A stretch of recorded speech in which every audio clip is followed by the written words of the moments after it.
टिकावाली block निकटस्थ भोईसाही युव doctor अम्लान भोई मालकानगिरी जिला कालीमेला गोष्ठी स्वास्थ्य केन्द्र रे डाक्तर भावे कार्य करुथिले। सूचना मुताबक डाक्तर अम्लान भोई गतकाली रातिरु कालीमेला गोष्ठी स्वास्थ्य केन्द्र पक्षर मिलिथिबा सरकारी बासभवन रे रही विगत 6 मास हेब रोगी सेवा करि आसुथिले। एही परिप्रेक्षीरे गत 1/6/2024 तारिख शनिवार रात्र प्राय 10 घंटिका समयरू डाक्तर अम्लान भोई को कौनसी दुर्वृत्त अपहरण कर नेथिबा जଣାपड़िछि। जहारी फଳରେ अम्लान भोई बापा माँ खबर शुणी अचेत होई पड़िथिले। बापा अबनी भोई जड़े छोट व्यवसायी होइथिबा बेले माँ टिकावाली ब्लॉक अतिरिक्त गोष्ठी शिक्षा अधिकारिणी भावे कार्य करुछंती। बापा माँ पुओ अम्लान को पाठ पढ़े डाक्तर करिबार स्वप्न को साकार करी राज्य सरकार दायित्व को पालन करी जनसेवा करिबा पई पठाइथिले। एभली अपहरण घटना शुणी बापा माँ दुखरे भांगी पड़िछंती।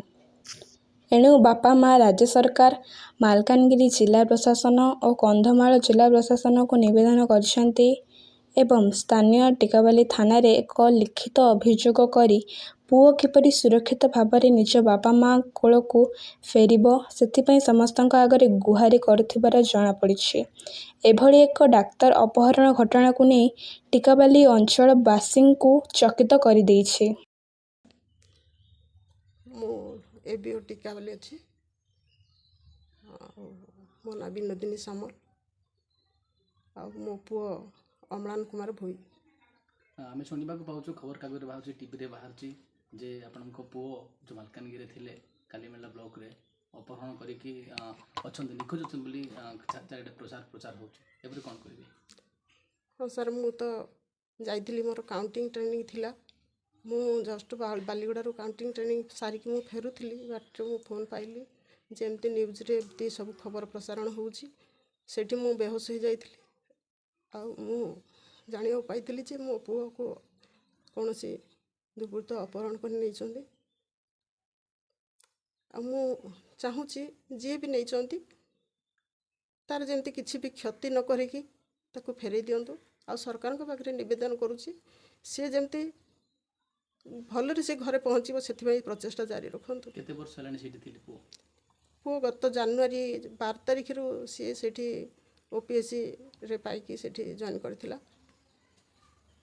ए मझिरे गां को आस्थिले किसे ना फिर सी आस्थिला सर ए जो इलेक्शन बेले वोट देवा पई आस्थिला।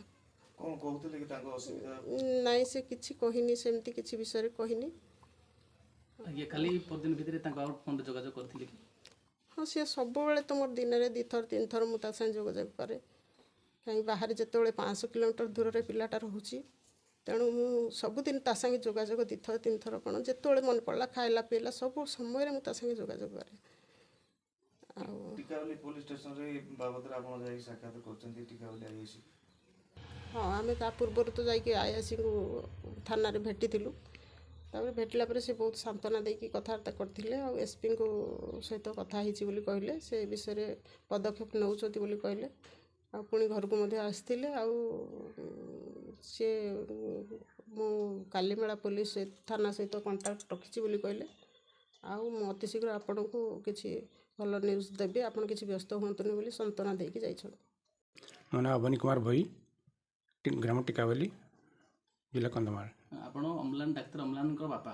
डाक्तर अम्लान को बापा। कौन कहे आपण जो चारिआडे प्रचार होची आपण को पुओ मालकानगिरी जिलार कालीमेला रे मेडिकल रे गोटे डाक्तर हिसाब रे काम करुथिले आउ जा वर्तमान ताको सुना जाउची अपहरण करिकी दुर्बृत्त माने हो कि जो माने अपहरण करिसंती होचंती कौन कहबे से ऊपर? पुओ मोर जनवरी 12 कि 13 रे सेठे डॉक्टर हिसाब जॉइन करथिला लोकन को सेवा करुथिला हेतिपई मो मालकानगिरी प्रशासन को मु निवेदन करुची मो पुओ को किंतु शीघ्र आम घर को फेराई दिंतु एवं मो कंधमाल जिला प्रशासन को भी निवेदन करुची से चेष्टा करी आम पुओ को फेराई दिंतु तत्संगे संगे मो ओडिशा सरकार को भी निवेदन करुची मो पुओ को केंती जल्दी तांका कबलरू फेराई आणंतु। मो सहित प्राय प्रति 4 घंटा 5 घंटा व्यवधान कथा ना नहीं कौन जिन किसी कौन मेडिकल विषय में कौन किसी वाद विवाद केवे किसी कही ना कौन लोक गोटे नहीं जाइए सी कौन तार अभियोग अच्छी आम तो जापारनु ତେଣୁ ମୁଁ ପ୍ରଶାସନକୁ ଅନୁରୋଧ କରୁଛି କେମିତି ଶୀଘ୍ର ଫେରାଇ ଦିଅନ୍ତୁ। କନ୍ଧମାଳ ଜିଲ୍ଲା ଟିକାବାଲିରୁ କୁନା ଦିଗାଲଙ୍କ report. Voice of Odisha live.